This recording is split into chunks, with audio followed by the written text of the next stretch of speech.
Salut tout le monde, on se retrouve pour une nouvelle vidéo qui va parler de la Coupe du Monde et je vous présente mes deux compères, Noah et Rems11, Rémi. On a quelques petites rubriques qui vont arriver. On a tout d'abord... On a quoi comme rubrique? On a nos attentes en ce qui concerne des joueurs ou des équipes. Tout à fait. Une rubrique équipe de France. Voilà. On va dire tout ce qu'on a à dire, faire nos 11, bref. On va parler de la bande à Didier.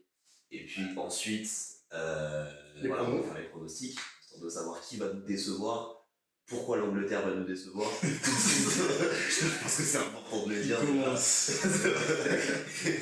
Et puis ensuite, un petit mot de la fin, libre parole pour parler de son jeu. Voilà. Je pense qu'on peut démarrer. Let's go. On va commencer par les équipes.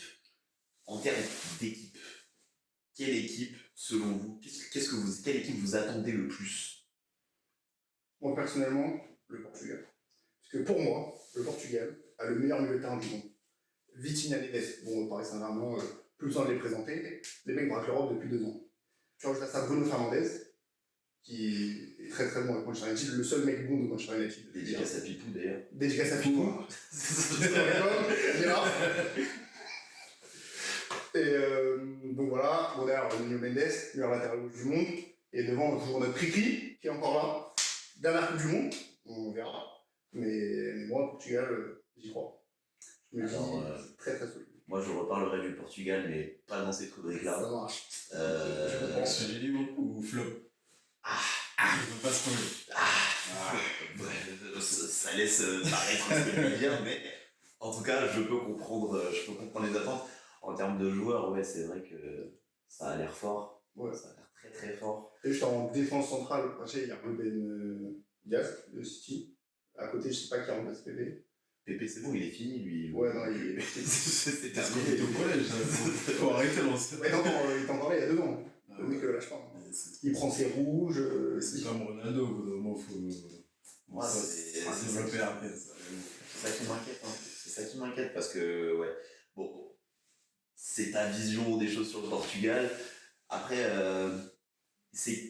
tu vois le milieu avec un milieu à 3 avec Bruno Fernandes qui accompagne Vitinha et Joao. Ouais, moi je pense que ça va pas. Et tu le mets en 10 du coup, en pointe haute? Bruno Fernandes, ouais. Moi je pense à ça.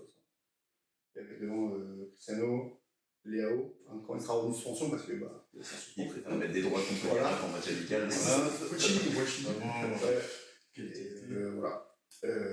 L'autre ailier, je sais pas trop par contre. Je sais pas qui va mettre Trincao peut-être. Mais ouais, moi je vois que ça comme ça.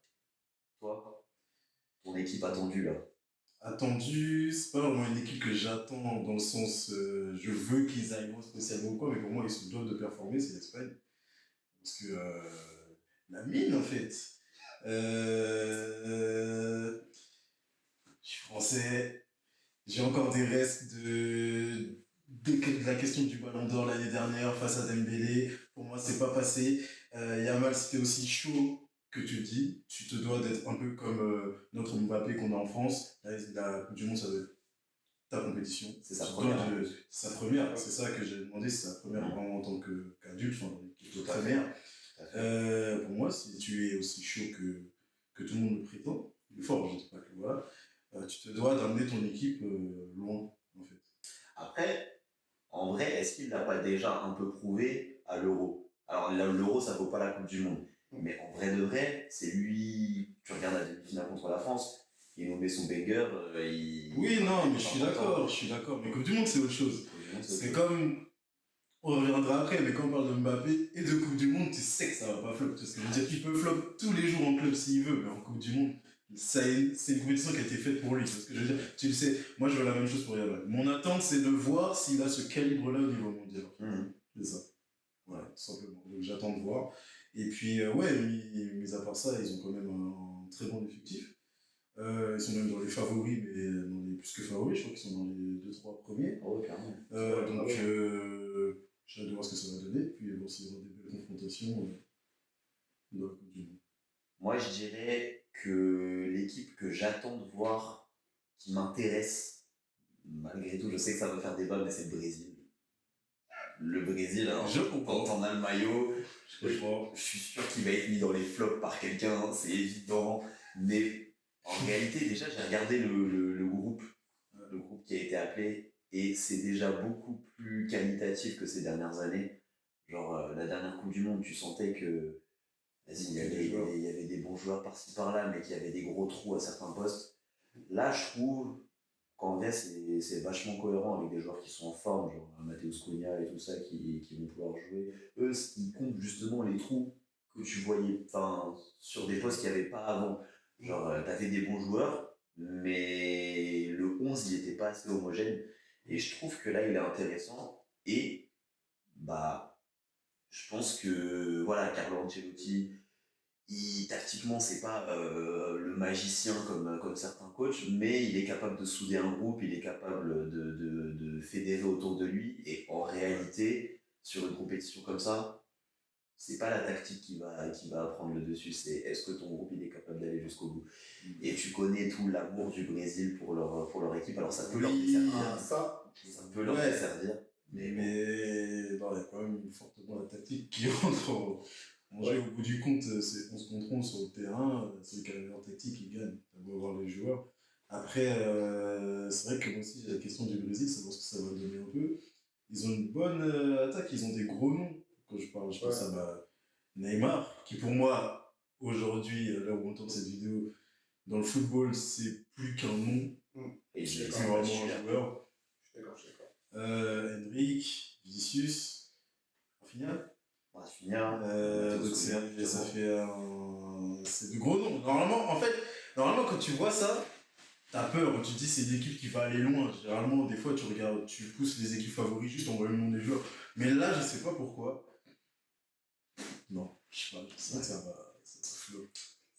Moi, pareil, je ne vois pas le foot. Enfin, de toute façon, je vais en reparler. Et pourtant, tu après.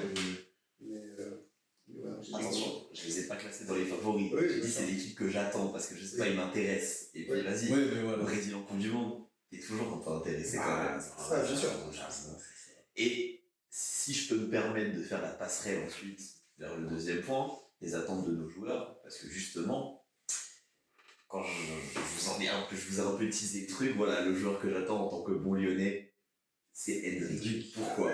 Parce que le petit, il n'était pas sûr d'être pris à la Coupe du Monde, il jouait pas au Real, tout ça. Il est venu à Lyon, j'ai su apprécier, j'ai ragé un peu aussi, mais j'ai su apprécier. Et en vrai de vrai, je pense qu'il a des trucs à faire à la Coupe du Monde. Maintenant, alors c'est mon joueur attendu, j'espère qu'il va jouer, mais j'ai bien envie de voir s'il est capable de justement prendre le virage qu'il a commencé à prendre en allant à Lyon, prendre du temps de jeu. Et la Coupe du Monde, en vrai, si tu veux lancer ta carrière, il n'y a pas mieux. Tu pètes à la Coupe du Monde, derrière, c'est bon. Ta carrière, elle est lancée. Surtout qu'il va pouvoir jouer parce que du coup, Carlo Ancelotti a décidé de ne pas prendre João Pedro, qui pour moi devait être leur 9 titulaire, qui ne sera pas là, du coup il a préféré prendre Neymar, c'est choix. Donc ouais, il y a une place à prendre, parce que je pense pas qu'il sera titulaire, je pense qu'il sera Cunha, je pense en 9. Mais ouais, de toute façon, bah là il a déjà marqué là, on peut pas. Donc ouais, il faut voir. Du coup voilà, c'est le petit que j'attends, quoi. Je rebondis sur deux trucs.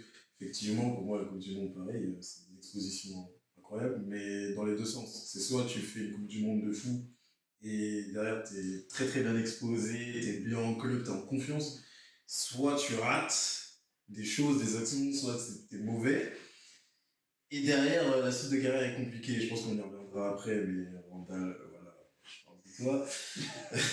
Voilà. Et pour moi, la sélection de Neymar, à titre perso, ça vient plus de la pression médiatique que vraiment des qualités footballistiques. S'il faut se dire les choses, je pense qu'on sait à peu près tous que c'est la dernière de Ney, je pense aussi quand même. Dernière de Messi, dernière de Ronaldo. Je pense que tous les médias voulaient ce gros truc. Ils ont cédé à la pression médiatique, mais sinon, jamais de la vie, Neymar aujourd'hui a sa place dans l'équipe nationale. 2 jours après avoir été sélectionné, il s'est reblessé. Même il y a des moments en fait, il était déjà blessé, ils l'ont pas dit. Il y a fortement moyen. Mais de ce que j'ai vu un peu dans les réactions au Brésil, c'est folie. En réalité, ils sont tous contents. C'est.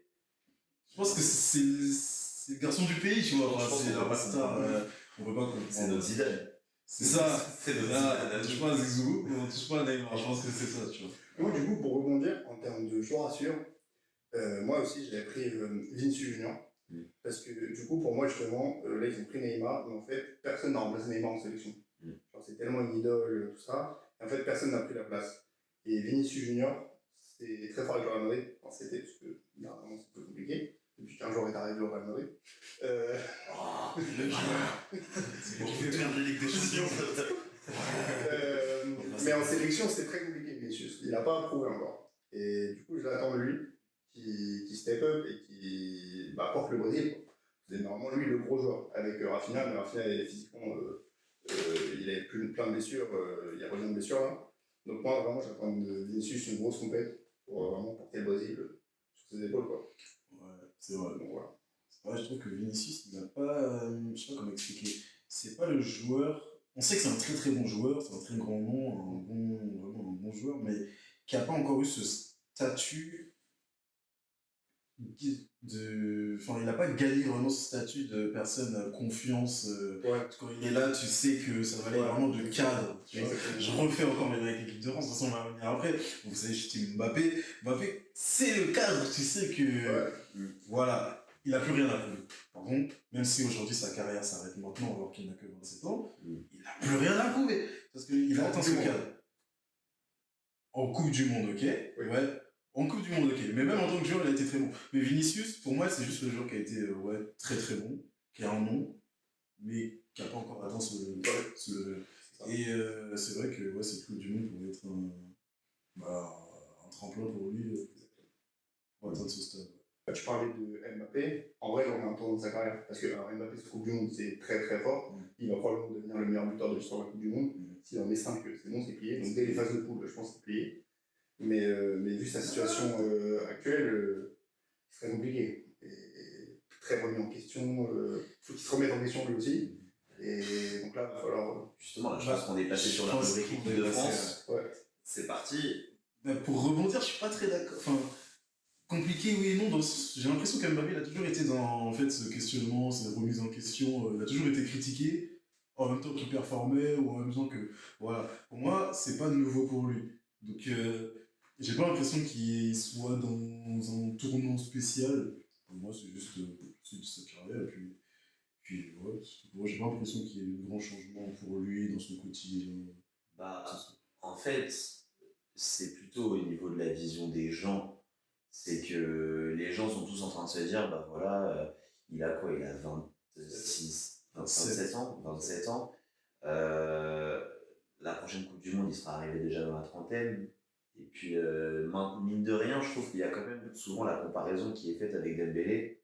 Parce qu'ils sont arrivés à peu près en même temps que l'équipe de France. Ouais, c'est pas le même âge, mais. Ouais, mais tu sais, c'est un peu le. C'est quel âge il a qui sont arrivés. Et il était vu comme hyper en avance à l'époque. Et maintenant. C'est vrai qu'on a l'impression qu'il a pris du retard sur l'avance qu'on lui donnait. Voilà. Et si on veut pas qu'il arrive, qu'à la fin on se dise sa carrière finalement par rapport à ce qu'on espérait c'est décevant. Alors il a une Coupe du Monde, il a plein de choses. C'est difficile d'être déçu, tu vois. Mais par rapport à ce qu'on imaginait pour lui, pour pas qu'on se dise que c'est décevant, tu vas péter une deuxième Coupe du Monde ici et derrière tu fais une grosse saison avec le Real. Alors d'un coup la vision elle est différente, tu vois. Il aura toujours ses haters, ça c'est sûr, mais je pense que même dans les moments où c'est un peu compliqué, la Coupe du Monde c'est le moment où tu peux rassembler le plus de monde autour de toi. L'amour qu'il avait après la Coupe du Monde 2022, voilà. En fait, il a dit la fameuse phrase, le football, il a changé. Et le problème, c'est que effectivement le football il a changé, et lui je trouve qu'il est un peu resté dans le football d'avant, c'est-à-dire un peu comme son idole Cristiano Ronaldo, c'est-à-dire que le mec met 60 buts par saison, c'est très très bien. Sauf que le problème, c'est que collectivement, ça ne fit pas. Et après, c'est pas sa faute si le Real Madrid est construit comme il est construit actuellement. Ça, je suis d'accord. Il y a beaucoup d'autres soucis. Ouais, beaucoup d'autres soucis. Mais n'empêche que du coup, dans un collectif, alors en équipe de France, en sélection, ça marche. Parce que, tu sais, la sélection, t'as pas des entraînements pour plein de préparer, donc c'est plus compliqué. Donc là, il s'en sort. Mais c'est vrai que du coup, maintenant, c'est beaucoup un football de course, pressing, attaque, défense, tout ça. Parce que c'est un grand Dembélé finalement. Et lui, il a du mal à se mettre à la page. Et donc, il faudrait qu'il sais pas qu'il se remet en question, mais il faudrait qu'il évolue là-dessus. Et après, oui, ça reste rien à voir. Moi, j'adore Mbappé. Mais c'est vrai que dernièrement, je comprends que les gens le critiquent. Donc, voilà. Et globalement, sur toute l'équipe de France, là maintenant, parce que j'ai quand même vu des compos de gens qui faisaient leur compo type où ils sortaient Mbappé du. Ouais, non, ils abusent. Alors, Non, je suis d'accord avec vous. Je suis d'accord avec vous. Moi, je suis carrément pas sur cette ligne-là. Ouais. Mais vous, du coup, vous faites quoi sur votre 11? Là, maintenant, si on s'imagine notre terrain, là, quelle formation et on part comment? Moi, je pense clairement ma tête, mais vas-y, je te laisse. Sur la combo, enfin, sur le schéma, pour moi, c'est parce que des gens vont faire. Donc 4, 2, 3. On fait toute l'équipe ou direct l'attaque? Non, toute l'équipe. Dans les buts, avec Médian. En défense, à gauche, moi, en vrai, je mets Digne. Parce que Théo Hernandez, j'ai un peu de mal dernièrement. Donc moi, je pense que je mets Lucas Digne, je trouve qu'il mérite. En défense, Saliba ou Upamecano, parce que Konaté a un peu plus de mal dernièrement. Et à droite, moi, je mets Warren. Parce que je trouve que sur la saison, parce que sur la saison, ce qu'il a fait contre le Bayern Munich en demi-finale, pour moi, c'est au-dessus de la forme actuelle de Koundé et Malo Gusto à Chelsea. Donc, je ne pense pas qu'il le fera. Ça m'étonnerait qu'il le fasse. Mais moi, après, je ne suis pas forcément très. Enfin, j'essaie d'être objectif, mais je suis supporter parisien, donc c'est pour ça aussi que je dis ça. Mais je trouve quand même qu'il mérite. Donc voilà. Pour le milieu, le double pivot, moi, je mettrais Tchouaméni, Koné, je pense, ce qui mérite le plus. Et alors, devant, moi, je mettrais Mbappé et les gauche. Dembélé en pointe. Olysée à droite. Et en numéro 10, existe entre deux, soit Cherki. C'est chaud. En vrai, tu peux pas dire qui tu veux. Le pire, c'est que je te fais ça, mais je suis même pas sûr de mettre Cherki dans mon. Sérieusement? Waouh. Donc, ouais. Je comprends. Donc, moi, si c'était moi, je crois que je partirais là-dessus. Ouais. Moi, je veux pas vous sortir un 11. C'est pas mon truc, mais c'est pas ce que je maîtrise le mieux. Je parlerais plutôt en termes de cadre par poste. On va dire défense, milieu et attaque. Surtout sur l'attaque, parce que moi je suis fan de l'attaque de l'équipe de France, mais ça depuis des années, parce qu'on a toujours eu un vivier incroyable. Et justement, je vais lancer un sujet sur ça après. Dans les cas, je pense que c'est sûr, le Mike, la Guyane. Je suis pas du tout Guyanais, mais c'est la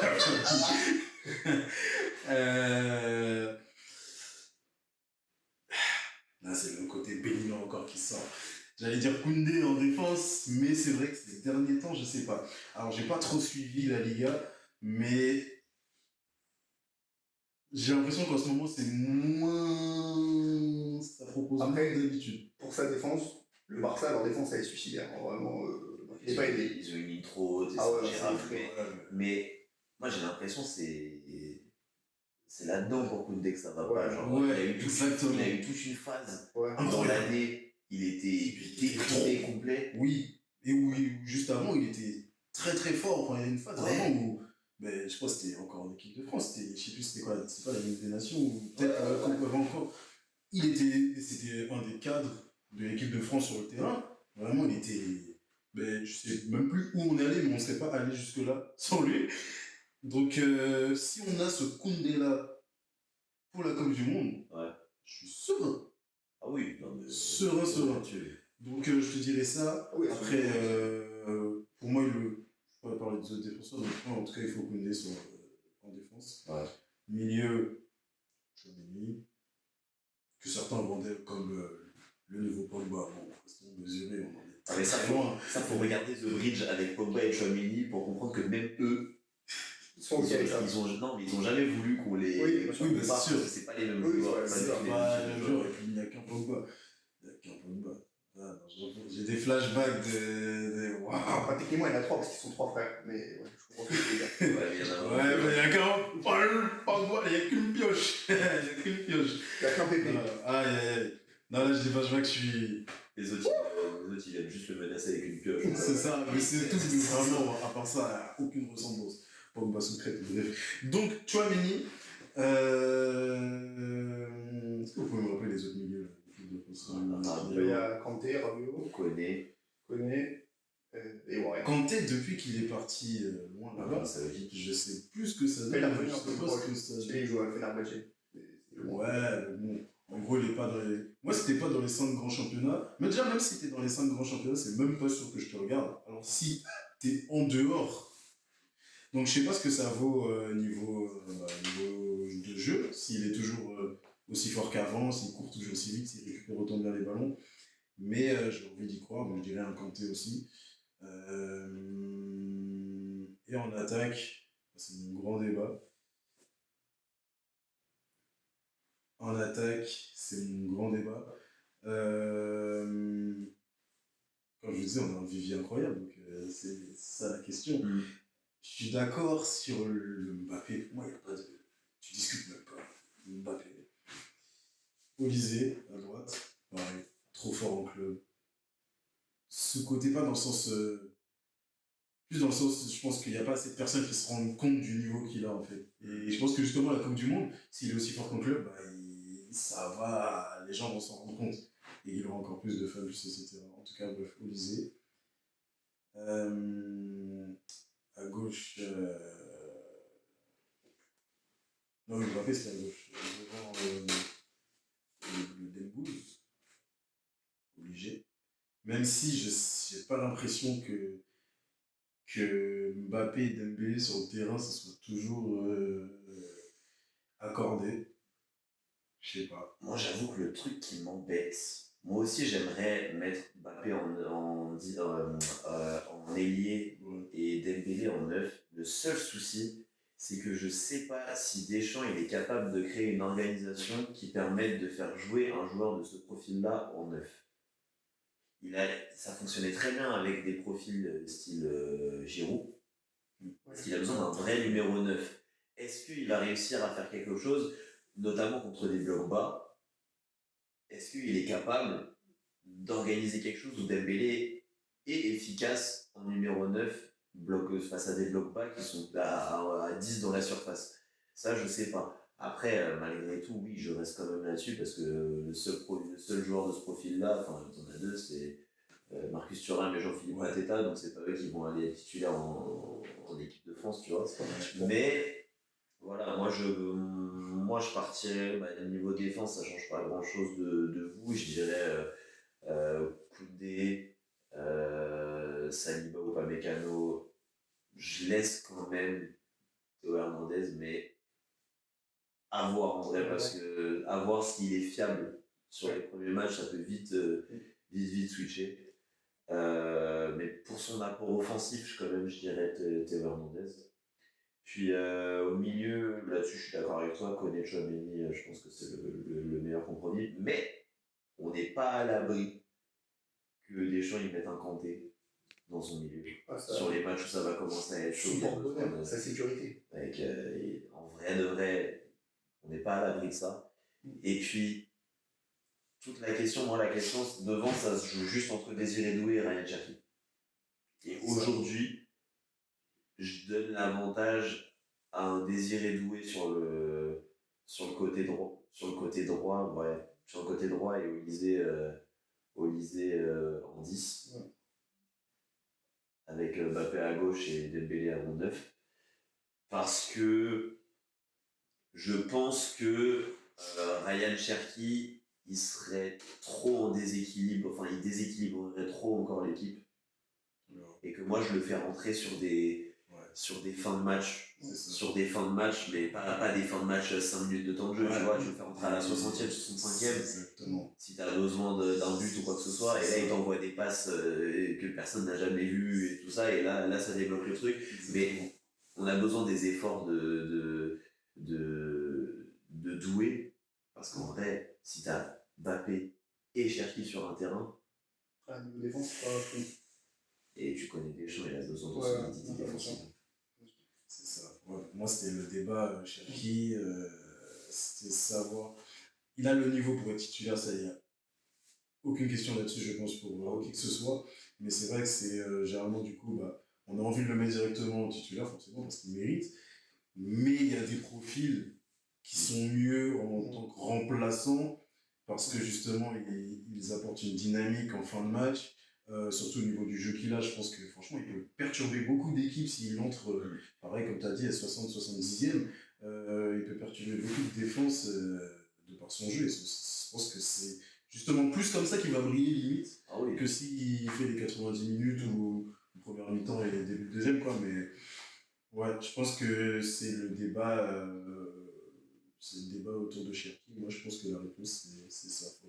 Je serais remplaçant parce que il apporterait cette qualité-là. Une heure, je mets une grosse pièce sur Barcola. Quand il va rentrer, je le vois pas débuter, mais quand il va rentrer, il fait mal dans la profondeur et tout. Barcola, moi je trouve que en ce moment, fais attention à toi. en ce moment, Barcola, c'est pas fou.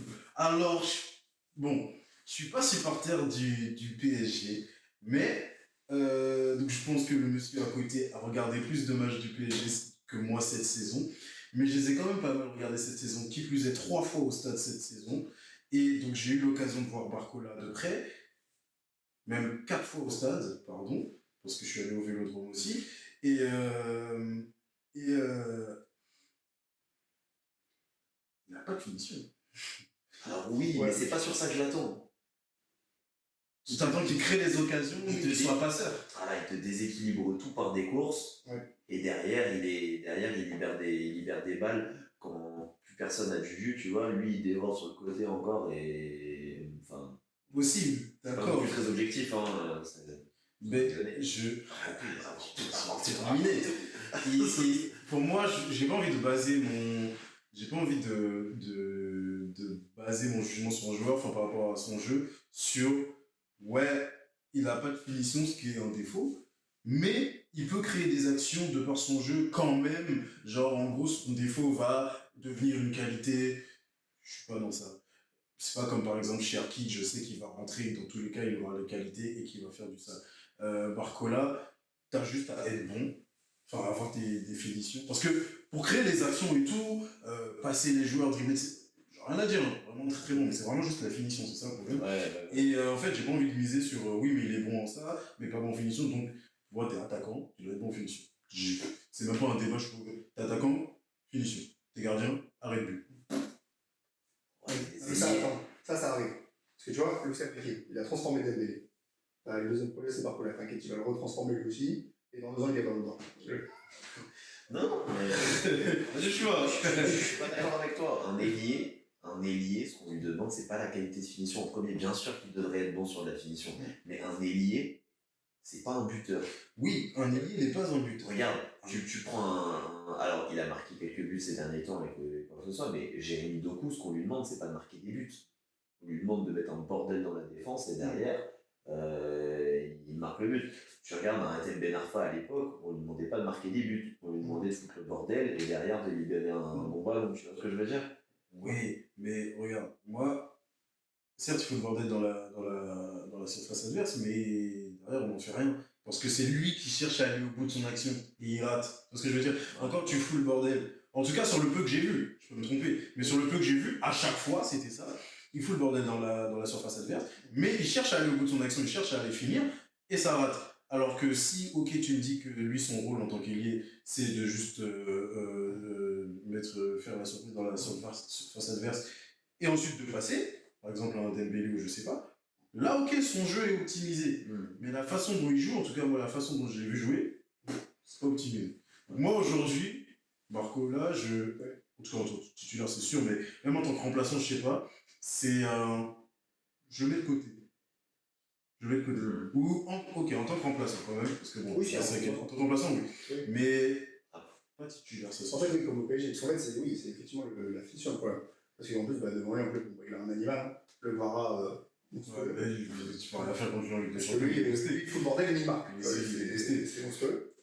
Et voilà. Et moi, je voulais juste revenir sur Désiré Doué. Ce que je trouve intéressant, c'est que du coup, avec Doué, Mbappé, Dembélé et Olise, en fait, avec les 4 devant, en fait, ils peuvent permuter pendant le match et changer de position un peu. tous. Ouais, Tous. ouais, un peu comme C'est ça avec qui le est PSG. Tu vois, ils switchent et ils poussent. Et donc, ça aussi, ça fout le bordel dans une défense. C'est ça qui est fou. Et donc, c'est ça que je trouve intéressant. C'est ça qui est incroyable. Et c'est pour ça que ouais, je mettrais Doué. Ouais, non, mais je suis d'accord avec toi. Ce que je vous propose, c'est qu'on passe à la rubrique suivante. Moi, j'ai encore des trucs à dire aussi. Pardon, France, je t'ai dit. En fait, lui, il a bossé la France. Pardon, c'est la France. C'est ma rubrique, c'est la France. D'accord. J'ai un débat, j'ai une question. Dis-moi. On a vu la qualité des joueurs qu'on a, on a vu le nombre de joueurs incroyable de noms qu'on a en équipe de France. Ma question c'est, est-ce que vous préférez un jeu, un footballistique incroyable de l'équipe de France, beau à voir, un peu comme le PSG cette saison, et que bien sûr qu'on aille au bout, mais disons que on aille moins loin, disons, ou un peu comme du Deschamps, c'est-à-dire pas profiter à fond de chaque qualité des joueurs, c'est-à-dire, enfin en tout cas il a été critiqué sur ça, je dis pas que c'est vrai, mais en tout cas il a beaucoup été critiqué sur ça à chaque Coupe du Monde, pas profiter à fond du vivier incroyable qu'on a, notamment en attaque, donc avoir un jeu beaucoup plus ennuyant, mais aller loin ou... Bon, moi, ma réponse elle est claire là-dessus. Le seul moment où j'ai vu du vrai beau jeu et que j'ai commencé à avoir de l'espoir, on s'est fait sortir par la Suisse à l'Euro 2021. Ouais. Et alors oui, c'était trop bien. On jouait bien au foot. Pogba il était monstrueux, Benzema il était monstrueux, le triangle devant c'était fou, mais les vrais moments qui m'ont fait kiffer, je suis désolé, hein. On a mal joué contre la Belgique, on a mal joué, ça a été dur, mais comment j'étais content à la fin. Alors moi je m'en fous, il n'y a que le résultat qui compte, il fait comme il veut. Il fait comme il veut, s'il nous ramène l'étoile, moi j'applaudis des deux mains, c'est bon. Tout pareil, c'est bon. Moi j'ai kiffé avec le PSG cette année. Juste donne-moi la coupe et avec la France et on est bon. Ouais, non, mais parce qu'après, en fait, le truc c'est que t'auras toujours des gens qui parleront sur Twitter, etc. Mais enfin, c'est cool hein, de pouvoir dire waouh, magnifique, on joue trop bien. Si c'est pour se faire sortir par une équipe qui a mis le bus, qui nous a mis une contre-attaque et derrière tu l'as prise comme ça, bah, au final t'as ton beau jeu et tes yeux pour pleurer. Mais ce qu'il y a, c'est que moi je pense que cette année on peut faire les deux. On peut bien jouer. Ah bah si on fait les deux, moi je suis le plus heureux des hommes. Moi je pense que ça peut se faire. Bah moi je trouve que Deschamps est vachement critiqué de manière générale, que ce soit sur ses sorties médiatiques, sur ses tactiques de jeu, etc. Moi je suis vraiment pas d'accord, je suis un fervent défenseur de Didier Deschamps parce que Coupe du Monde 2018, demi-finale Coupe du Monde 2022, je reviens en arrière, finale Euro 2016, là on verra où on va. En fait, les résultats, ils sont toujours là. Et moi, t'as beau être mon équipe, ce que tu veux, même si tu me procures le jeu le plus ennuyant du monde, même si c'est du Arsenal en finale, tu vois, mais si on gagne, mais je m'en fiche. Les autres équipes n'ont qu'à surpasser notre tactique, en fait. Tout simplement, c'est ça le football aussi. J'entends tout ça, et moi, je viens justement de te dire que je m'en fous du beau jeu et tout ça, mais tu parlais de l'aspect médiatique, moi, c'est juste ça qui me fatigue. C'est que, et en vrai, je comprends à 100% quand ça fait plus de 10 ans que t'es là, c'est toujours les mêmes questions qui reviennent, tu sais dans quel piège on veut t'envoyer quand on est journaliste et tout ça, mais c'est juste que, alors on est peut-être des pourris gâtés, hein, mais il manque un vent de fraîcheur quand même en conférence de presse et tout ça. Je me fan toutes les conférences de presse de Didier Deschamps à chaque rassemblement de l'équipe de France, et c'est un enfer à écouter. Alors oui, il a raison, au moins il s'évite tous les soucis. Moi j'aime bien, non, je trouve difficile. Il en fait, rien. non, oui, il répond pas. Oui, ok. Il répond, en fait, il parle bien, mais je le comprends parce qu'il y a énormément de questions pièges. Les gens veulent des millions, les gens veulent des ragots, des trucs comme ça. Déjà, je tiens à dire qu'il est trop fort pour s'exprimer, pour machin, c'est comme Mbappé, bref, voilà. Effectivement, il répond jamais à grand chose, c'est comme la question sur Cherki, titulaire ou pas, qui a eu après le match amical contre la Côte d'Ivoire. Je dis pas qu'il répond à rien. Pour moi, il répond, Mais il faut comprendre ce qu'il dit. Par exemple, moi, qu'est-ce que j'ai compris dans sa déclaration sur Cherki titulaire ou pas, c'est que Cherki ne sera pas titulaire. Je pense que voilà, je pense que tout le monde l'a compris. Pourtant, il n'a pas dit Cherki ne sera pas titulaire. Mais voilà, pour moi, les déclats de Deschamps, c'est comme ça.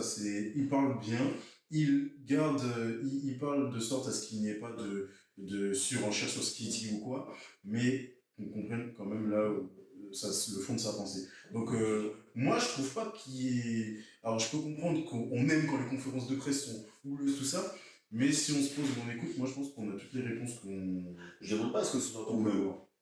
Je demande pas à ce que ce soit houleux. Ils vont quoi, des trucs. Mais des fois, quand les coachs ils acceptent de parler un peu plus, ça peut être sympa. Alors, je ne demande pas ce que ce soit houleux comme Enrique quand il est en colère contre les journalistes. Ça, c'est odieux, ça. C'est odieux, ça. Mais je sais pas. Non, mais après, en vrai, c'est juste parce que quand tu commences à t'habituer un peu, t'as envie d'un peu de. Et puis, en tant que supporter, en fait, on a envie de savoir des trucs comme les matchs. C'est sûr, c'est ça. Oui, puis l'autre souci qu'il a, c'est pas de sa faute à Deschamps. Mais la France veut le Z en sélectionneur. Ouais. Oui, qui pousse derrière. Tout le monde a fait ça. C'est en ça aussi que je les trouve très très ingrats la France, parce que, enfin les Français, parce qu'ils poussent Deschamps en mode allez, sors de là, on veut Zizou, mais en fait vous poussez l'entraîneur qui vous a donné des finales et des coupes du monde. Vraiment, bon, après ça c'est le côté français, jamais satisfait et puis voit toujours plus loin que ce qu'il a. Mais voilà, honnêtement, je le dis, alors Zizou c'est la France. Zizou mais je suis pas sûr que Zizou oui, ce sera mieux quand il sera là. Oui. Tout le monde est là. C'est pareil, il va rien dire. Mais honnêtement, alors je dis pas que ce serait un flop.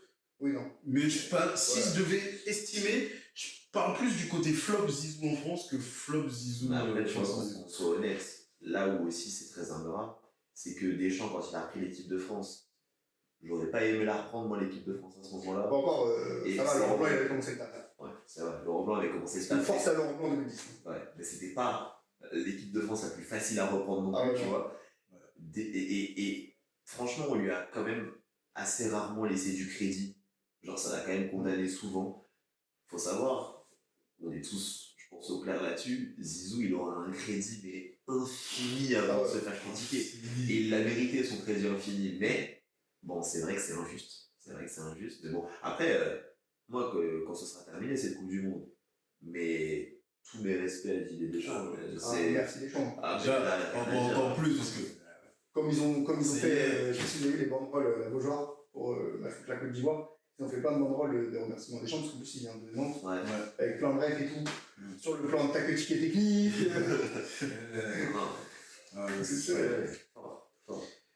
Il y a une dernière chose que je voulais aborder par rapport à l'équipe de France, c'est ce que vous pensez de l'ambiance générale de l'équipe. Je vous dis, des fois, j'adore les flashbacks de 2018, c'était tellement incroyable. J'ai l'impression que ça repart un peu comme ça. Tu penses? Mais j'ai pas cette impression. J'ai regardé toutes les vidéos. De Guillaume machin là, sur la FFF. De la FFF. Ah, exceptionnel. J'ai commencé, mais j'ai pas tout regardé. Mais attendez. Non, mais d'accord, ça met une ambiance un peu. Ça prépare ta Coupe du Monde. Ah bah oui, ça c'est exceptionnel. Il faut regarder les mecs. Guillaume Bigot, je crois qu'il s'appelle. Taf de ouf. Je pense que tu verras pas cette vidéo, mais si tu la vois, on t'aime. Non, mais je repense à 2018, je repense au reportage post-Coupe du Monde, je sais pas si vous vous rappelez. Je pense qu'honnêtement, c'est le meilleur reportage que j'avais vu de ma vie. Incroyable. On voit les coulisses et tout, on voit l'ambiance entre les joueurs, mais c'était pas une équipe, c'était des potes, tu vois. C'était incroyable. Vraiment, Didier Deschamps, ça se voit qu'il a fait son bafa, tu vois, il a trop ce truc-là. Il a mixé. Parce que c'est ça le truc aussi avec Deschamps, c'est qu'il voit loin. Il prend pas que des joueurs en fonction de leur qualité footballistique, il prend aussi les joueurs en fonction de l'entente avec un tel, mais parce qu'il sait que sur le terrain ou dans les vestiaires, même s'ils sont sur le banc, que ça va matcher et que ça va permettre aux 11 joueurs de gagner. Et c'est ça qui est trop fort avec lui. Donc ça, en 2018, c'était fort. Maintenant, je veux votre avis sur l'équipe de 2026. Moi, j'ai moins la vibes que cette année, il y a cette cohésion. En fait, j'ai l'impression qu'il y a... Après, j'ai moins regardé que vous, les vidéos annexes et tout, mais j'ai l'impression qu'il y a moins de cohésion entre l'équipe. Je vois déjà des embrouilles, ça parle de Mbappé et Kanté. Ouais. Alors, si je peux me permettre, si quelqu'un s'embrouille avec N'Golo Kanté, c'est que t'as tort. Tu ne peux pas t'embrouiller avec lui. Ça, c'est des surinterprétations, C'est des des gens sur surinterprétations. Twitter. C'est possible. Mais il y a des vidéos quand même. Mais que, par exemple, pourquoi il ne check pas à l'entrée du match? Enfin, c'est des questions qu'on se pose. C'est des questions qu'on se pose, c'est pas des faits machin. Mais en 2018, on ne se posait jamais ce genre de questions. C'est ce que je veux dire ou pas? On se posait pas ces questions. Moi, j'ai l'impression, sans forcément parler que d'eux, mais que il y a moins de cohésion. Je sais pas, moi, et puis en vrai de vrai, elle n'a pas commencé la Coupe du Monde. Oui. À partir du moment où c'est bon, tu pars aux États-Unis, tout le monde va être H24 ensemble, etc. Alors c'est déjà le cas, mais où tu rentres vraiment dans la vibe Coupe du Monde, en vrai, c'est là que le groupe il commence vraiment à se souder, tu vois. C'est les entraînements pour le premier match, c'est des trucs comme ça, c'est les vidéos qu'on a vues, c'est tout au long de la compétition. Au long de la compétition, ça se construit, tu vois aussi. Genre, Exactement. moi, je pense que. Alors, bien sûr, tu ne retrouveras jamais la même énergie qu'en 2018, puisque ce n'est pas le même groupe qu'en 2018. Mais par contre, en vrai, Oui, parce que là, en fait, aussi, pour l'instant, c'est un peu la fusion de. Parce que par exemple, il y a 6 joueurs qui étaient au JO de 2024, là, Ouais. qui débarquent. Ouais. Et donc, eux, ils vont s'ajouter à ceux qui ont fait l'Euro 2024, ils sont pas mal. Et donc, en fait, pour l'instant, c'est un peu des groupes, et je pense que ça va se fusionner Ouais, petit à petit, franchement, quoi. moi, je vois pas de risque là-dessus. Ouais. Et puis, en vrai de vrai, tu disais en 2018, on voyait pas tous les trucs sur Twitter d'analyse de lui, il a pas checké lui, tout ça, machin. Je pense qu'on n'était pas encore. Alors, il y avait déjà, Twitter était déjà. Voilà. Mais je te jure, on n'était pas autant sur. Regarde sur cette image-là, il y a eu ça, sur cette image-là, il y a eu ça, il y a de la spéculation et tout ça. Peut-être que je fais le vieux, hein, mais. Peut-être, moi après je sais que j'ai installé Twitter en 2018 justement, donc effectivement le temps que ça se mette en place. Mais voilà. Et l'autre truc qu'on n'a pas dit, et que moi je trouve cool, c'est qu'on a un groupe pas simple. Ouais. Et moi je trouve ça bien. On va devoir être directement dedans. Ouais, donc je dis direct Sénégal. Faut laver le Sénégal, hein, moi Ouais, je pense. Hein. Le champion d'Afrique, pas champion d'Afrique, champion d'Afrique. Tabassé, je vous le dis honnêtement, Cannes, personne devant le Sénégal, puisque le Sénégal est même là, c'est vu contre nous, faut qu'on vous tabasse comme jamais. Ok? Sénégal avec. Voilà, je me le dis. Sadio Mané, ça l'envoie là. Sadio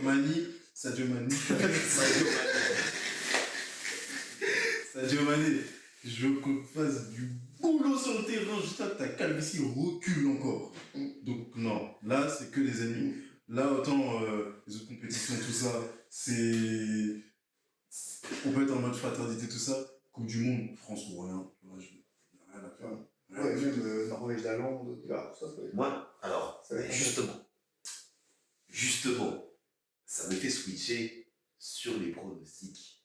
Et justement, moi, mon équipe surprise, je vous le dis, c'est la Norvège. Ok. Ils font une photo sur un lac et c'est bon, ils sont... Arrête.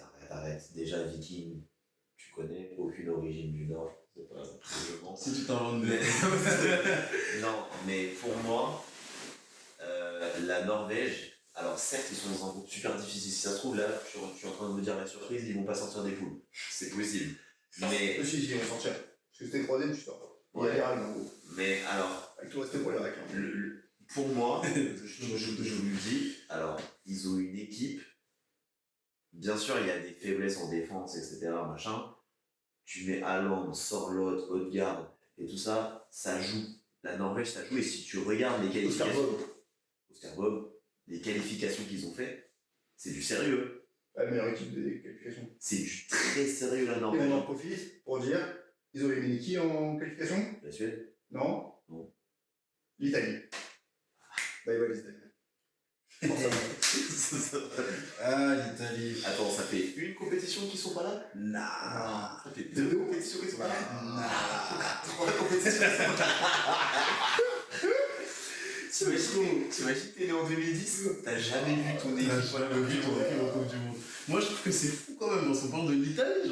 Quand on était petit, quand on grandissait, on a grandi avec Zizou, 2006, tout ça. Nous, l'Italie, c'était l'Italie, c'était effrayant. À cause de l'Italie, on a tous eu de la mort sur nos maillots de l'équipe de France. C'est ça. Et là, ils sont. Regardez comment on parle d'eux. C'est-à-dire qu'on. Là, je vous parle d'une Coupe du Monde, ok? Avec tout le respect que j'ai pour les équipes, les Avec deux équipes. 48 équipes. Hein. 48 équipes. Il y a l'Ouzbékistan. 48 équipes, il y a deux équipes. Curaçao. Je veux qu'elles aillent très très loin, je suis pour vous deux, mais c'est-à-dire que même ces deux équipes sont pas attendues dans la Coupe du Monde, mais elles y sont. Il y a Haïti, il y a le Cap-Vert, il n'y a pas l'Italie. Ouais, c'est fou. Il y a l'Irak. L'Italie, non, vraiment. Même juste niveau repas, il y a la République tchèque. Il y a C'est. la Bosnie, parce qu'il est éliminé. Bon, Ah, c'est fou. Je pense qu'on a assez évalué, voilà. C'est fou. C'était mérité. Enfin, je sais même plus ce qu'on disait. non, mais les équipes surprises, moi j'ai dit la Norvège, moi je vous dis, attention. Je vous dis, la Norvège, attention, on va les jouer. Moi je vous le dis, il y a même un monde où on fait un flop contre la Norvège dans C'est le le groupe troisième parce que match. c'est le troisième match. Comme C'était d'hab. qu'on est qualifié. Chaque qualifié, on se fait taser par la Norvège. L'équipe de France, Coupe du Monde, troisième match et 0-0. Pour moi, on se fait taser par la Norvège, je vous le dis. Équipe surprise pour vous. J'ai pas d'équipe surprise honnêtement. Moi, j'en ai une. Bon, encore, en tant que bon supporter parisien. Parce Je que, savais. parce que dans ses rangs, Je peux pré-shot ton équipe surprise. elle a le meilleur défenseur du monde. William Pacho. L'Équateur, mesdames et messieurs. L'Équateur.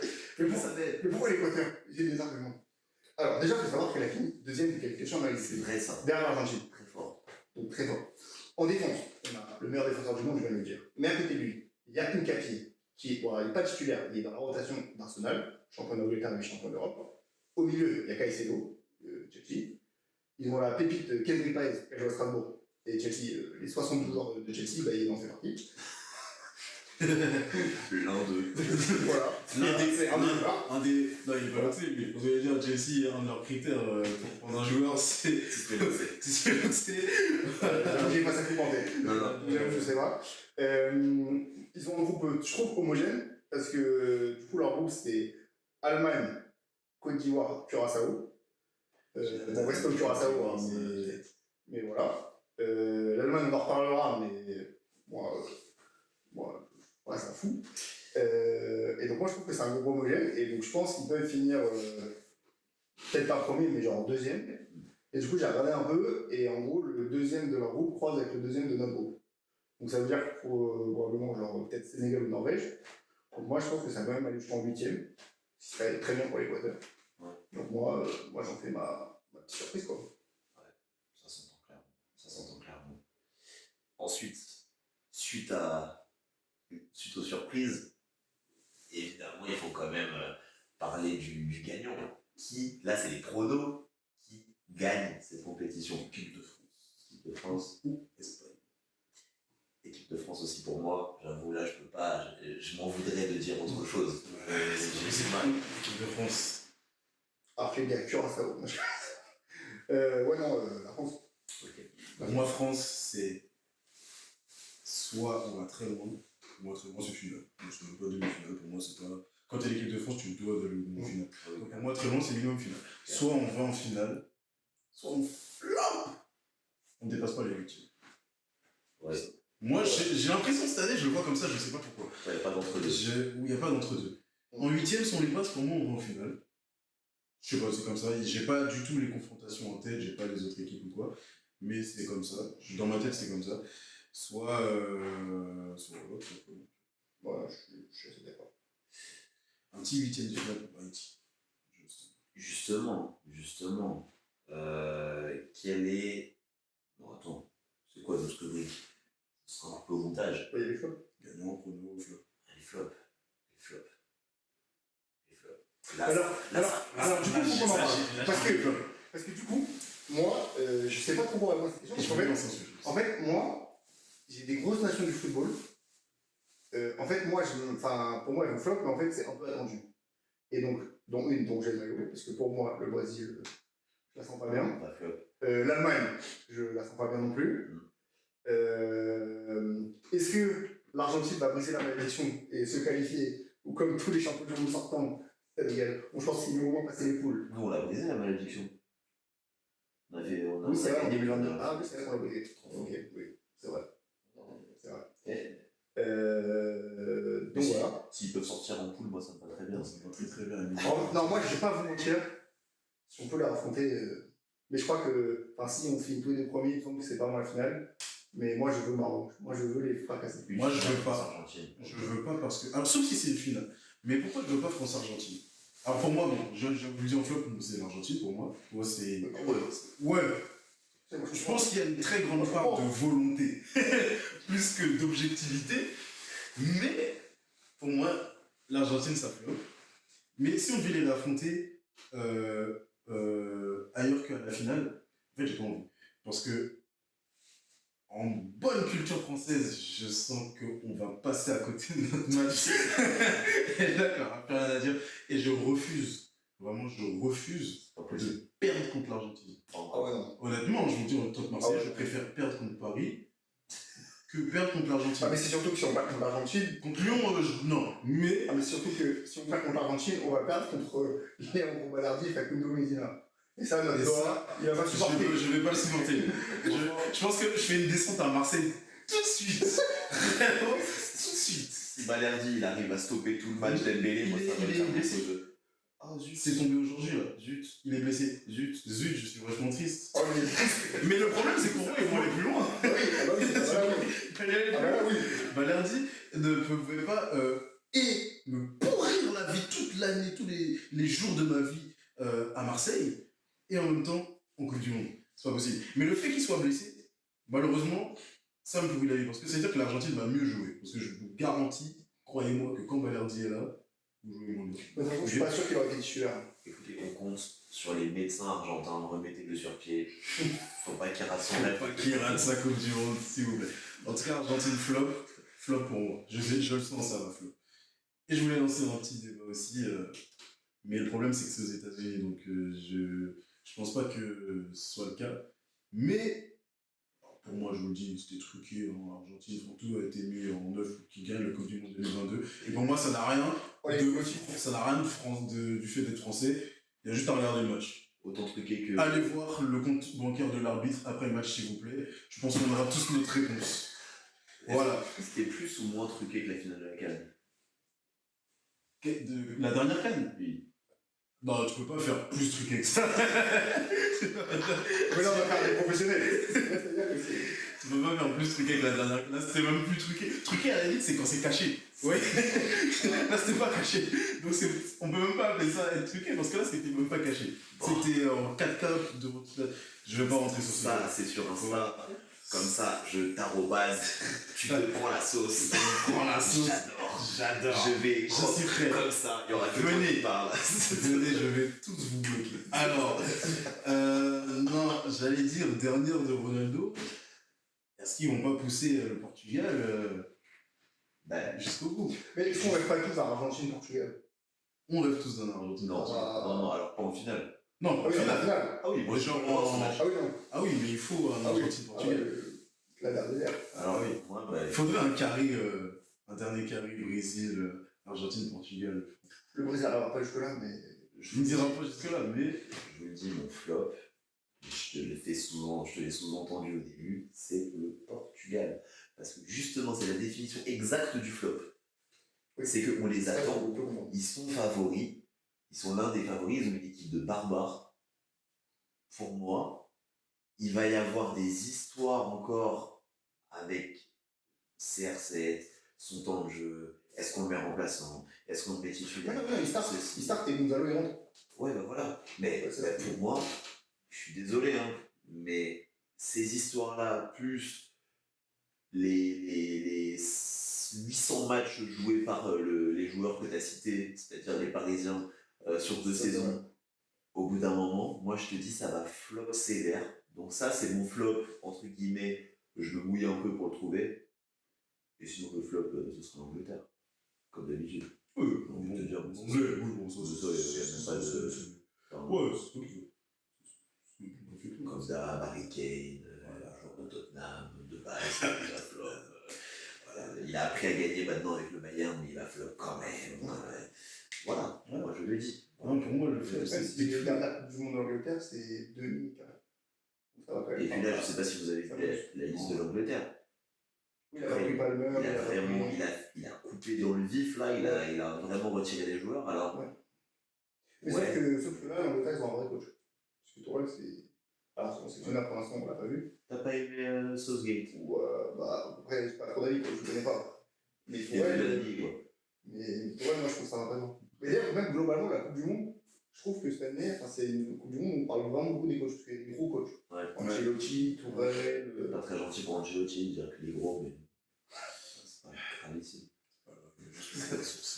Il va manger son chewing-gum. Info Mercato, son fils a signé à Lille. Tout à fait. Apparemment, c'est très beau pour lui. Info Mercato, Bruno Genesio à l'OM.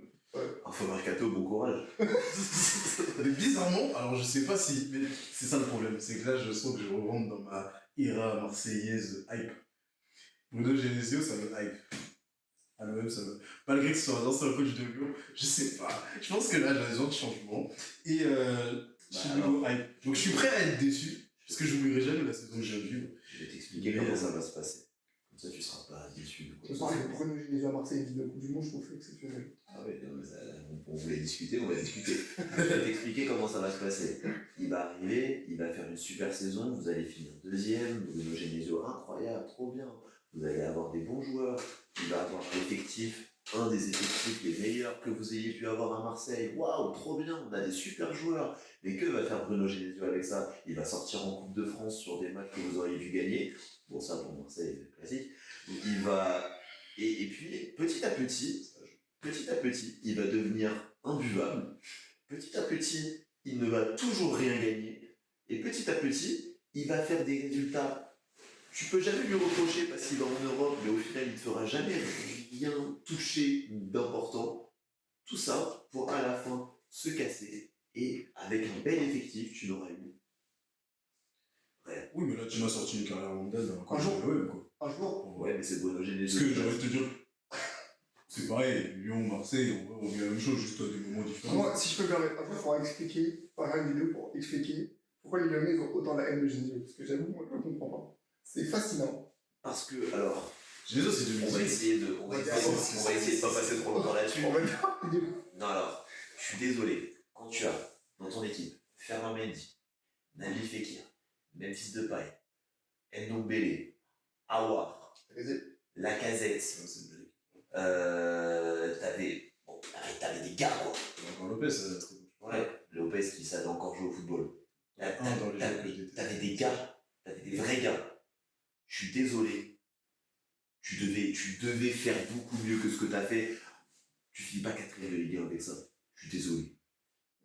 Voilà. Et moi, il nous a gâché une ère de l'Olympique Lyonnais qui était monstrueuse. Parce qu'il a préféré faire jouer Rachid Ghezal et Maxwell Cornet. Voilà. Grand respect pour eux aussi. Bref, parlons de la Coupe du Monde. C'était fort, hein. Continue. Je pense qu'on est sur notre parole libre pour terminer. Tout à fait. On peut chacun aborder un point. Moi, j'aimerais aborder le sujet de à quel point la politique va s'immiscer dans cette Coupe du Monde, parce qu'on a déjà vu les histoires avec l'accès aux billetteries qui était parfois restreint pour certaines nationalités, etc. Les voyages des familles et tout ça qui vont être aussi restreintes.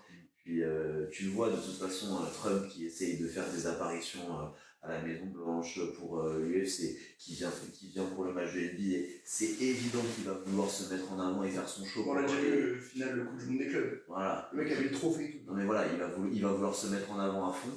Alors maintenant, moi ma question c'est quelle va être la vision des médias mais aussi des gens quand on voit qu'on est sur un enchaînement magistral en termes de civisme sur les 3 dernières Coupes du Monde. On a quand même enchaîné la Russie, le Qatar et les États-Unis. Donc je pense que c'est peut-être un critère pour donner la Coupe du Monde. Mais je me demande bien, c'est pas vraiment une question, mais je me demande bien comment va être abordée médiatiquement cette Coupe du Monde, ou du moins tout ce qui l'entoure, et comment on va pouvoir la comparer à ce qui s'est passé au Qatar, ce qui s'est passé en Russie, etc. Je me pose la question, j'ai pas de réponse, j'ai pas de théorie de comment ça va se passer, mais je sens qu'il va se passer quelque chose, qu'on sentira la différence vraiment le gros poids médiatique, politique dans cette Coupe du Monde. Je sais pas de quelle façon, mais je pense qu'on va sortir quand même. Peut-être moins forcément que les gens qui sont sur place, logique, que les joueurs, je veux dire. Mais parce que nous, on regarde que les matchs, en soi. Mais ouais, je sais pas. J'ai peur qu'en fait, ils vont empirer sur toute la Coupe du Monde autour de lui, avec les midterms et tout ça qui arrive en plus à ce moment-là. En fait, pour moi, c'est déjà trop tard, en fait. C'est déjà fini, quoi. Enfin, il va imposer ses trucs et il a commencé. Ouais, il a commencé et puis tu peux rien lui dire, c'est sûr. C'est sûr. Et j'espère juste qu'il va pas tuer la Coupe du Monde, ou du moins l'ambiance de la Coupe du Monde. Je pense vraiment pas. Trop. Je pense que ça va rester très Coupe du Monde, très football, tout ça. Mais qu'il y aura en fait du plus qui sera à notre simple point de vue de supporter, pas nécessaire, parce que nous on veut juste se concentrer sur les matchs. Mais je pense qu'il y aura plusieurs choses en plus. Maintenant, on sera peut-être pas obligé de les regarder. Moi je pense que les téléspectateurs ne seront pas impactés, mais les spectateurs là-bas vont être impactés. Ouais, clairement. Parce que ça va être une galère pour accéder au pays, avoir des places pour le match. Tu mets 4 salaires et demi dedans, ouais, clairement. Donc c'est ça qui est relou, quoi. Enfin, voilà, c'est. Puis, voilà, coup de gueule quand même sur le fait que. Enfin, ça. Pour moi, la dernière belle Coupe du Monde, et encore, quand tu regardes tout ce qui s'était passé pour la faire, de toute façon, un grand événement sportif, ça peut jamais être respectueux de la société hein, qui l'accueille, ça c'est clair. Mais voilà, la dernière au Brésil, il y avait quand même un peu de magie liée à tout ça. Et depuis, je ne vois pas une Coupe du Monde dans laquelle on a ressenti ce truc-là, quoi. Alors, bien sûr, la Coupe du Monde au Qatar, au final, niveau ambiance, c'était banger. Mais derrière, tu avais toujours ce fond-là, tu vois. La Russie, pareil, je peux pas dire que j'ai pas aimé la Coupe du Monde en Russie, parce qu'on l'a gagné. Mais derrière, quand tu vois Poutine dans les vestiaires de la France, Moi, je trouve que 2018, alors soit c'est parce que j'étais vraiment plus jeune et que je calculais pas du tout ça, mais ça m'a vraiment impacté justement. Ouais. Le côté Russie, pas Russie. Même en 2022. Maintenant, parce qu'ils n'avaient pas encore décidé d'envoyer l'Ukraine. Tout à fait. Mais même les années d'après, j'ai pas senti honnêtement. Ouais. J'ai ressenti. Surtout là, c'est pareil. C'est normal qu'on se pose des questions, on est plus concentré sur ça, c'est de notre âge, ouais, c'est politique quoi, mais il se trouve aussi qu'on va vraiment sortir du tout. Ouais, peut-être.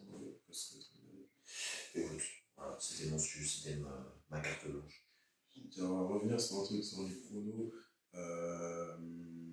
Que cette Coupe du Monde que la France va gagner. Pourquoi elle va la gagner aussi? Pour moi, à titre perso, la victoire en Coupe du Monde de la France s'allie avec un événement dans ma vie quotidienne. Pour nous, je pense que 2018, c'est les mêmes choses, c'est les bacs, le permis, c'est tout ça, c'est l'été, c'est incroyable. 2022, il n'y avait rien de spécial, honnêtement. On y va presque, mais on a perdu. Regarder les matchs en cours, perso. C'était pas fou. Voilà. Là, on est en 2026. Petite perso, je suis obligé d'en parler. Mariage. Bon, pour que l'année reste incroyable, la France va gagner la Coupe du Monde, c'est mon chrono. Mais c'est qu'il y a un vrai truc. Parce que moi, pour ceux qui me connaissent, j'ai un peu de mal avec mes études. Et l'année où j'étais enfin obtenu mon putain de diplôme, le Paris Saint-Germain gagne les champions. Et donc, cette année, il aura gagné. Donc, je pense que ça va être une bonne année. Toutes les planètes sont alignées. Toutes les planètes sont alignées. Quel sujet je voulais aborder en sujet libre c'est un petit coup de gueule, pas coup de gueule, mais c'est mon côté Paris FC. Kebal qui n'est pas à la Coupe du Monde avec l'Algérie. Il n'a pas été pris. Merci, c'est la réaction qu'il faut. Il n'a pas été pris. Il n'a pas été pris. C'est le meilleur joueur de son équipe, de son équipe qui a fait une saison incroyable. Enfin, non, pas du tout. Qui a fait une bonne saison en Ligue 1, qui s'est maintenu, etc. Mais bref, c'est le meilleur joueur. Il est bien meilleur que plein de joueurs de l'effectif algérien. Après, son poste, c'est Marez. Je sais pas si oui, mais même en tant que remplaçant, il n'a pas été pris. En fait, moi, tu dois faire des choix. Certes dur, mais pour moi, il y a quand même, si tu dois faire des choix, entre guillemets, il y a des joueurs que tu es obligé de sélectionner et après tu fais tes choix. Et Kebal, honnêtement, du coup, je pense pas. Hein? À la CAN, il était là. À la CAN, il a été là, mais il n'a pas joué. Genre, il a joué 3 minutes au fin de match. Il lui a pas donné sa chance. Généralement, c'est des joueurs comme ça, il y a un moment où tu leur donnes leur chance. Lui, il lui a même pas donné sa chance. Alors que je me rappelle pas, mais l'Algérie à la CAN, c'est pas très loin. Donc tu pouvais pas me dire que tu avais des matchs de fou sur lesquels tu pouvais pas faire rentrer des joueurs pour qu'ils aient du temps de jeu, quoi. Donc bref, ça c'est mon côté machin. Kebal qui n'est pas à la Coupe du Monde, scandale. Si je peux faire l'avocat du diable, question. Il me semble, j'ai pas suivi le Paris FC à fond, mais il me semble qu'il finit remplaçant au moment où le Paris FC gagne le plus de matchs. Ou pas? Laisse-moi me rappeler, il y a un moment où il est mis remplaçant quand Antoine Camboire arrive et qu'en fait il met Maxime Lopez.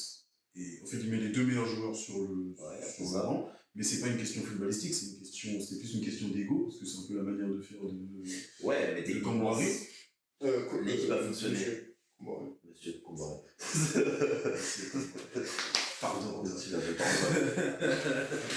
Mais pour moi, ça n'a rien à voir dans le sens où je demande pas un Kebal titulaire, je demande un Kebal dans le groupe. Et pour moi, même en tant que remplaçant en Algérie, il a sa place. Parce que Kebal qui rentre sur le terrain, c'est un peu comme alors pas exactement au même poste, mais je vais parler en termes d'apport.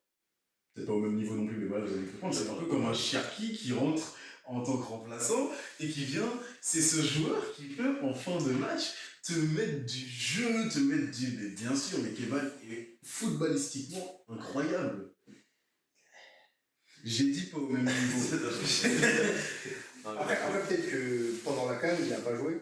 Et peut-être, je sais pas, ça faisait des problèmes dans le groupe. Et du coup, Petkovic, Deschamps a rien, il s'est dit, je le prends pas. Oh, du tout, je sais qu'elle a déjà sauté à la CAN. Je fait même qu'à la CAN, il n'avait pas joué, c'était déjà problématique pour moi.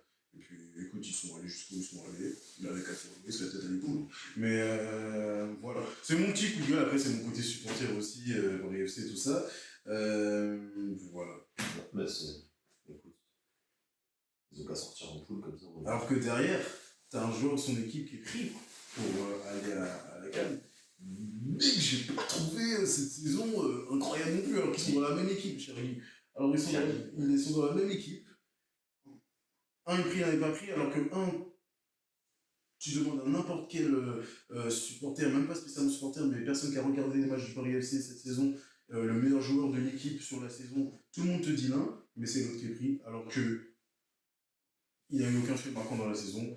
Écoute, je sais pas. Pour moi, ça ressort des affinités, mais voilà. Quand tu parles de l'Algérie, on peut en parler. Dans les affiches des phases de poule, je pense qu'en termes de divertissement, Argentine-Algérie se place très très haut. Ouais, il a 3h du mat. Tout le match d'Algérie, c'est à 3h du mat. C'est vrai. On sera là. Mais je pense qu'en termes de divertissement, moi je vais aller sur Twitter, je pense que je vais me régaler. Ouais, je pense que quand ça va dire les DZ vont être un Messi, oh là là, oh là là. Oh là là. C'est grave un match à regarder sur Twitter, ça. Ça me suivre en live pour actualiser. Voilà. Ça va être fou. Et bien à toi. Alors moi c'était un peu par rapport au réchauffement climatique. Parce que là, il y a des températures qui ont été annoncées. Ça va être de folie furieuse. Cooling break, tout ça. Et du coup, en 2022, la Coupe du Monde, elle s'est passée en hiver. Ouais. Et en vrai, est-ce que ce serait pas intéressant de basculer les Coupes du Monde en hiver? Mais du coup, moi j'ai vu plusieurs avantages et inconvénients. Pour moi, l'avantage, c'est qu'en termes de qualité de jeu, ce serait mieux, parce que les joueurs seraient plus frais. Après, ils arrivent en fin de saison, ils sont cramés. Okay. Donc en termes de qualité de jeu, je pense que ça serait mieux. Ça pourrait permettre d'harmoniser, je trouve, si tu réformes un peu le calendrier et du coup tu fais les compétitions en hiver. Et bah du coup, il y a une année où tu as la Coupe du Monde, par exemple. L'année d'après, tu auras la CAN. L'année d'après, en Euro. Puis une reCAN. Et comme ça, la CAN reste tous les 2 ans. Alors qu'ils vont la passer tous les 4 ans là. Du coup, tu gardes des traditions un peu. Et du coup, tous les hivers, tu as une compétition. Et du coup, c'est réglementé par les dates FIFA. Et donc, les clubs ne peuvent plus casser la tête et empêcher les joueurs d'aller en section. Mais le gros point faible, je trouve, c'est que les Coupes du Monde de l'été, niveau ambiance, quand tu regardes, c'est beaucoup mieux. Quoi. Donc, c'est ça le vrai point faible. Mais en termes de conditions pour les joueurs et pour le spectacle et tout, ça, je trouve ça bien. Tu parles d'ambiance. En réalité, tout le monde disait ouais, Coupe du Monde en hiver, ça va être nul, tout ça. Verdict, est-ce qu'on n'a pas tout ce qui fait la Coupe du Monde? Tout ce qui oui. On a tout ce qui Après, est-ce qu'on a je pense que c'est parce qu'on est allé loin aussi. Parce que oui. c'est vrai qu'ils à part la France, cette Coupe du Monde-là, c'était pas comme celle de 2018 où j'ai vraiment tout suivi. J'avoue que 2022, j'ai suivi que la France. Non, donc kiffé parce qu'on est allé loin. Non, il y a eu des vrais matchs. Ouais. Oui, il y a eu des vrais matchs, quelques vrais matchs, mais quand même. Après, oui, non, mais bien sûr. Moi, t'as tout dit, je pense que l'été rajoute trop à. Ouais. C'est Ouais. Comme c'est quelque chose de climatique, 43 degrés là. Ouais, C'est chaud. D'ailleurs, j'ai peur un parce peu. que- Ah ouais, Parce c'est qu'ils annoncent qu'au-delà d'une certaine température, ils vont arrêter les matchs. Ah ouais, normal. S'il y a un seul éclair dans le ciel à, je sais plus combien, mais à 3 km autour ou plus, Ouais. je sais plus, au moins, bref, ils arrêtent pendant 30 minutes. Et à chaque nouveau éclair, ils réarrêtent le match, le compteur retombe à zéro. Bon, après, Ça veut dire que potentiellement, un match peut commencer à 11h, finir à 19h. bon, Après, C'est flippant. ils ont certains stades fermés. Et Mais qui de sont toute climatisés. de toute façon, au niveau organisation, on parle quand même d'un pays qui essaie d'arrêter des tornades en tirant dessus avec un pistolet, donc. Voilà, tout ne peut pas être parfait, quoi. Bon, après, on va leur laisser un truc, ils savent organiser les gros événements sportifs. Ah oui, oui. Mais justement, là, faut pas que ça devienne comme la NBA non plus. Parce que là, j'ai vu un match amical. On était à Nantes, des pauses fraîcheurs à 15 degrés. Ouais, bah, c'est pour ça que tu vois. Ils se moquent de qui? Bon, bref, voilà. Après, ils te mettent des pubs. Nous, on veut voir les joueurs en fait, on veut voir l'ambiance du stade. Machin, tu me mets une pub. Ah bah ça. Là, Ça les mecs, si tu veux la NBA, les gars, ça va être les mêmes horaires, et les mêmes pubs. Avant les matchs, là, ils parlent de gros shows. Alors, en vrai, je dis ça, je kiffe l'entertainment. Je kiffe quand il y a du show autour du sportif. C'est trop bien. Mais pas trop. Faut que ça reste. Je suis pas d'accord avec Alors là, Faut que ça reste. Tu peux faire avant, après. Non, pour moi, tu peux faire avant et après.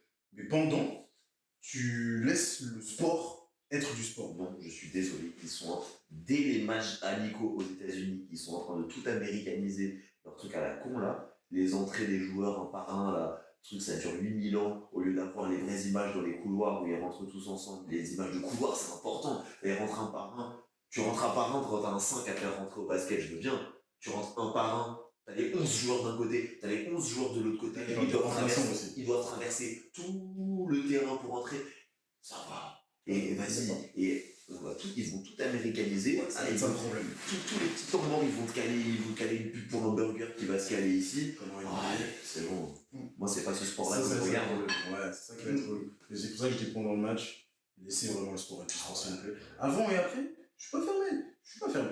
Mais tant que ça n'impacte pas l'échauffement des joueurs, la préparation des joueurs, tout ça, je suis pas fermé au show. Mais il faut juste que les joueurs puissent rester concentrés quand même. Ah oui. Mais avant, sinon, ça, je suis pas fermé. Mais pendant le match, non. Laissez les trucs, arrêtez vos pauses fraîcheurs à 20 degrés, là, c'est n'importe quoi. Fois vous jouez à plus que ça en Ligue 1 ou ailleurs, voilà, on fait pas tout un plat. Voilà.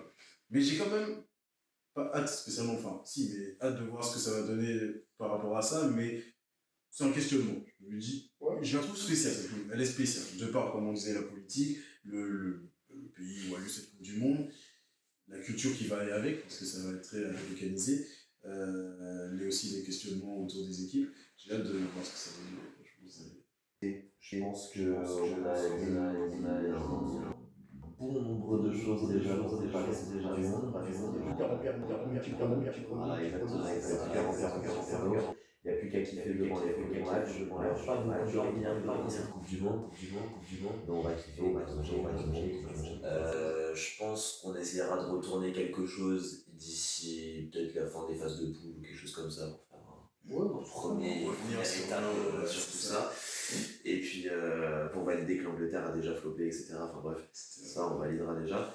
Et puis on se retrouve très vite pour tout ça. Merci les gars. Merci.